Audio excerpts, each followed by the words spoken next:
Hai teman-teman semua, kenalin nama aku Erlani Mariam Danisa. Di sini aku bakal membahas lebih jauh mengenai bagaimana sih cara pembentukan kesan itu terjadi. Sebelumnya, kalian pernah nggak sih ngerasa setiap ketemu orang baru, kalian itu bisa langsung ngasih penilaian atau kesan kepada orang tersebut? Nah, proses ini tuh sebenarnya terjadinya dengan cepat dan kadang kita tuh nggak sadar. Tetapi proses ini tuh penting karena bisa mempengaruhi bagaimana kita berkomunikasi dengan orang lain. Jadi proses yang pertama adalah stereotype. Kalian pasti pernah dengar kan dengan istilah stereotype ini? Jadi stereotype adalah kecenderungan kita untuk mengelompokkan orang ke dalam kategori tertentu, lalu menganggap bahwa orang dalam kategori tersebut memiliki sifat-sifat yang sama. Jadi sebenarnya stereotip itu adalah penilaian kaku kita kepada orang lain yang dibuat berdasarkan prasangka kita sendiri.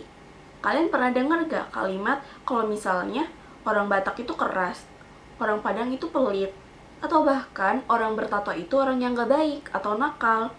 Jadi proses ini itu terjadi karena otak kita itu ingin bekerja dengan cepat dan efisien.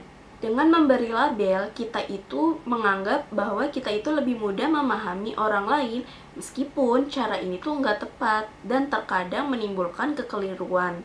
Stereotip juga berkaitan dengan primary effect dan halo effect. Jadi, kesan pertama itu sangat menentukan kategori yang kita berikan kepada seseorang. Jika kesan awalnya positif, maka kita cenderung menilai semua aspek dari orang tersebut secara positif. Sebaliknya, jika kesan awalnya negatif, maka penilaian kita terhadap aspek-aspek lain juga ikut menjadi negatif. Dengan kata lain, satu kesan awal dapat mempengaruhi keseluruhan penilaian kita terhadap seseorang. Yang kedua adalah implicit personality theory.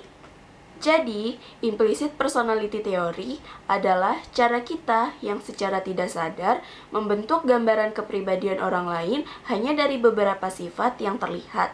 Intinya, ketika kita melihat satu sifat pada seseorang, otak kita langsung menghubungkan dengan sifat-sifat yang kita anggap saling berkaitan. Hal ini terjadi karena di dalam pikiran kita sudah ada berbagai konsep.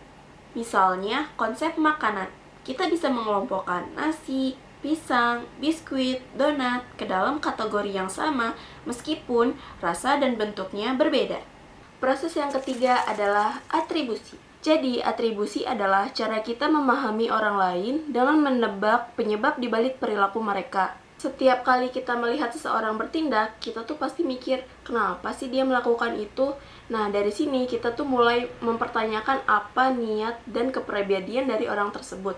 Meskipun informasi yang kita peroleh itu masih terbatas. Dengan memahami proses-proses pembentukan kesan ini, kita menjadi lebih sadar saat menilai orang lain dalam kehidupan sehari-hari. Kesadaran ini penting agar kita tidak terburu-buru menyimpulkan, lebih terbuka terhadap perbedaan, dan lebih bijak dalam berkomunikasi serta membangun hubungan dengan orang lain.